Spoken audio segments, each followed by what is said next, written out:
In 2014, a man named Ethan and his wife Danny were spending a weekend together on Vancouver Island, which they had done many times before. The couple has a lot of experience on the island and just camping in general.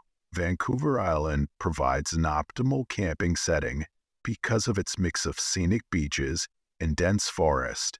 The couple had many successful camping trips on the island until something truly terrifying happened to them on their final outing on the islands.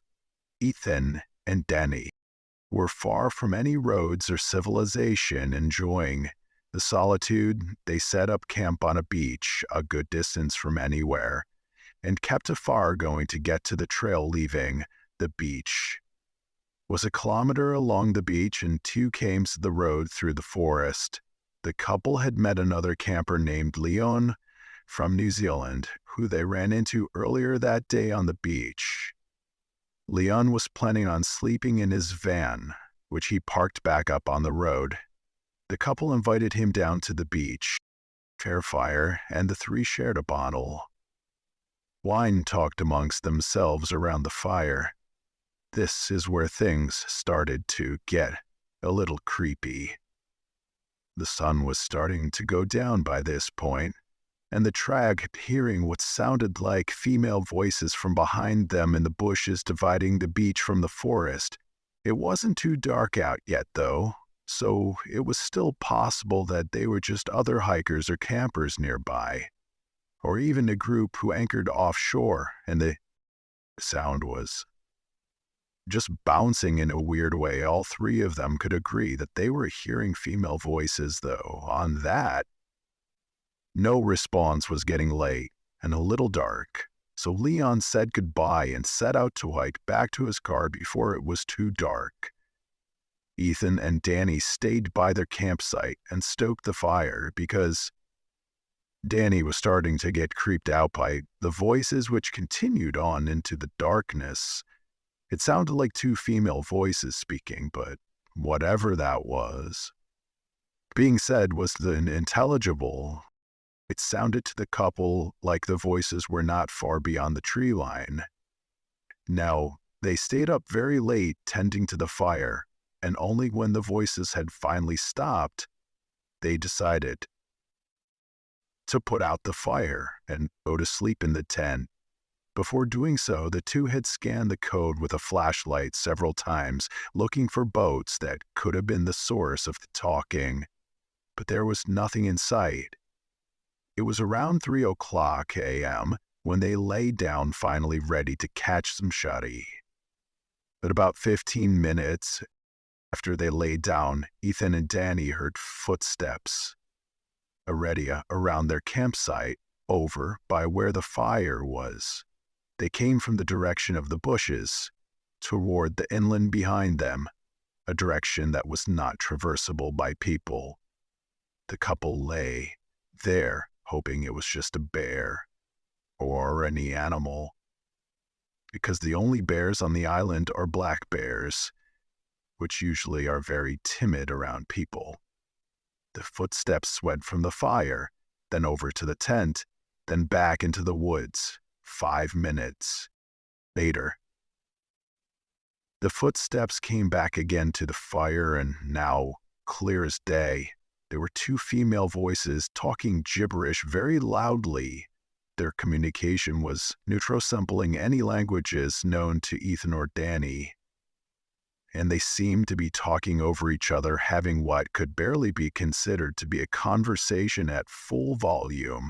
In the dead of night, very far away from civilization, without using lights, to navigate through the dense brush relatively quietly in a direction that seemed impossible to traverse on foot. The 2 voices moved from the fire pit area over to the tent, still talking at a loud volume. They stood over the tent, talking for a few seconds, then went completely dead as night silent. They went back into the woods to never be seen or heard again. Ethan and Danny lay there completely frozen and afraid. For a long time, They woke up around 11 o'clock and the next day because of how late they fell asleep. They packed up first thing and never returned. The couple probably made the best decision to remain quiet in the tent, not drawing attention. Escaped themselves from whoever or whatever was outside the ETM. The following pictures you're about to see were taken by hikers Kylie Cashwell and John Stone, who both live in Eagle Mountain, Utah, a small town south of Salt Lake City, for the past few years. They had been exploring forests in search of interesting things, and one day they found it. One day Kylie was hiking in Cedar Fort just 5 miles south of Salt Lake City. While hiking, she found large amounts of animal bones and piles of junk people had dumped, but things started to get strange. When she started coming across strange symbols and animal parts scattered throughout the forest, some of them in weird formations. On September 15th, she decided to bring her friend Josh along with her to show him in person the unusual things she was finding. This time, the two came across something even more disturbing. On the trail, there was a severed deer head and a pentagram surrounded by deer legs, which were not there the first time. Kylie walked the trail. The sun was going down, and after getting their pictures, they agreed it was time to head back to the car, but the more they walked, they realized they didn't recognize the path they were on. So, the two start looking around for anything that could refresh their memory of where they were. But as it got dark out, the two accepted that they were lost with nothing but their phone flashlights to navigate. They started getting the feeling they were being watched as they picked up their pace. The two started to hear the trees and bushes moving at least 20 to the right, made more concerning by the fact that there was no wind that night. The two started to panic and hurried down trail they found, hoping to get them back to Kylie's car, just when things couldn't seem to get any worse.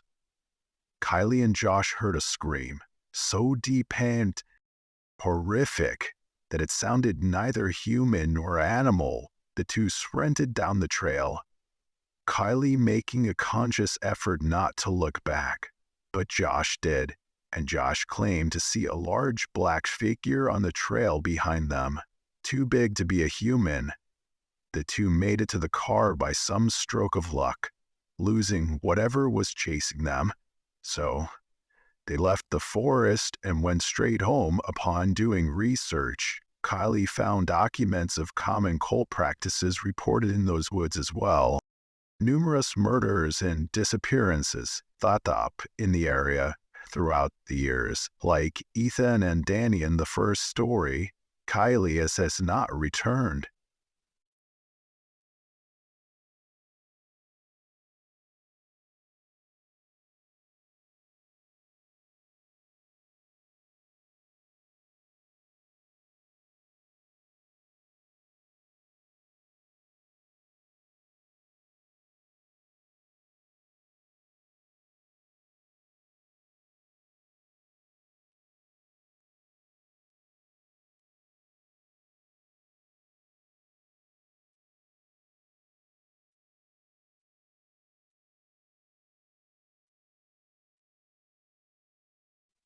Conditions were not disclosed anywhere, as the sacrifice was strange periscope-like pipes protruding from the ground, filling the area formerly technically called tapestry.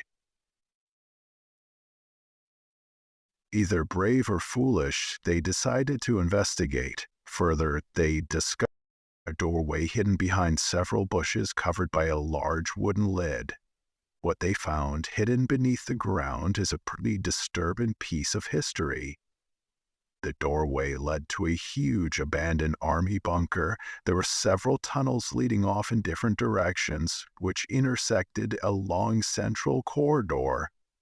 There were so many different directions to go that exploring the place felt like going through a maze. To the two friends, they tried not to stray far away from each other and fear of forgetting lost. That's how big the place was. As they ventured deeper into the structure, they came across German writing on the wall, which translated to, "Help curiosity still got the better of them," and they continued deeper into the bunker, and as they did, the structure became more and more decayed. More writings were found on the walls, the time reading, "Hello, Satan, I love you." Some of the rooms and corridors were flooded and smelt like sewage. They made their way into a very large room with the strongest machine in the center. It's very possible the previous occupants had fled the bunker in a hurry, as there was a single shoe still stuck in the sludge on the floor. Why wouldn't someone have time to grab one shoe? Unless they were in a hurry, the structure was believed to be an old military bunker, possibly used for shelter by the Nazis during World War II. But why did the soldiers seemingly leave in such a hurry, and whether they were the ones who had written the warning messages on the walls is unknown. In this last story, for the person's safety, I'll refer to him as just Bill. Bill is an avid hiker who in 2016 was visiting brother upstate New York near Downsville. Bill's brother owns a small house and a barn up there, and from time to time, Bill and other family members would go up to visit. This was in the late fall, and so the foliage was already mostly orange, and more than half of the leaves had fallen off the trees. Bill was hiking a narrow trail, which was not far from his brother's place. This trail is in the middle of a very rural area, and it connects from the Acacia to property. So when Bill stumbled across a duffel bag on the ground in the middle of the woods, it was a surprise. The duffel bag looked like it was relatively new. It didn't look dirty, as if it had been sitting in the woods for an extended period of time. There was a foul odor emanating from the bag. However, like something rotting inside, Bill assumed the worst, but he knew he had to open the bag to see what's inside, in case it actually could have been a person.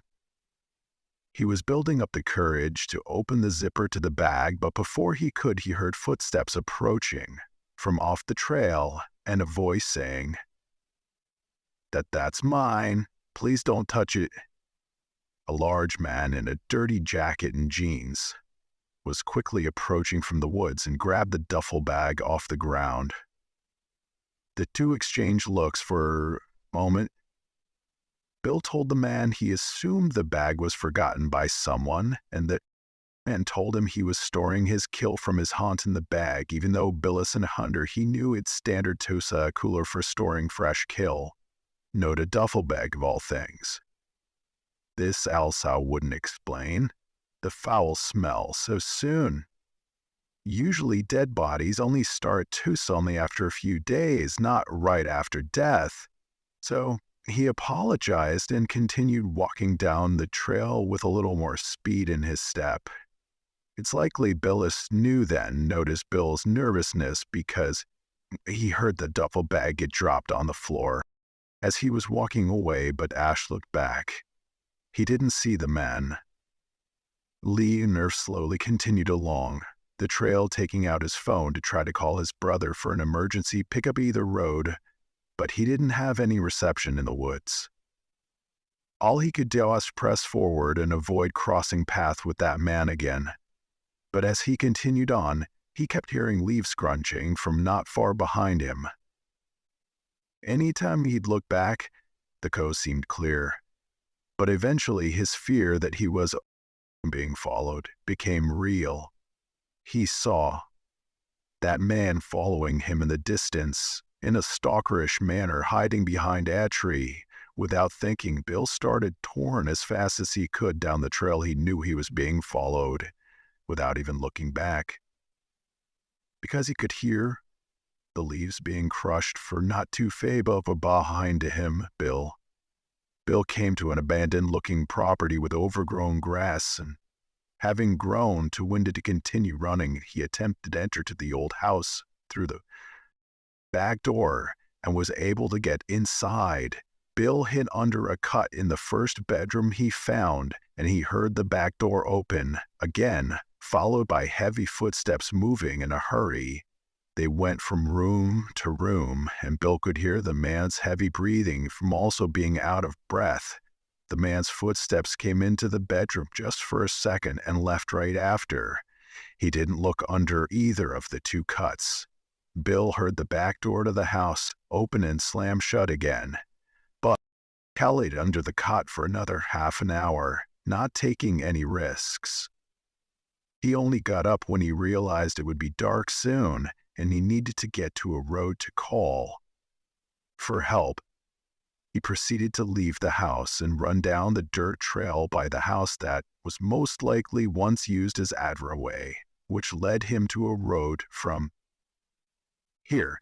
He eventually hitched a ride with that passing call, who gave Bill a lift back to his brother's house, where Bill would call the local police department and report his encounter.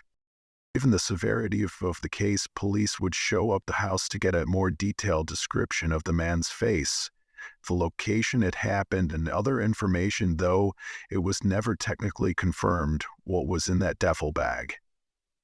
The rotting smell would already be clue enough. But the fact that the man so intently chased after Bill showed that he was hiding something that he didn't want any witnesses for. Most likely dumping a dead body. Oh,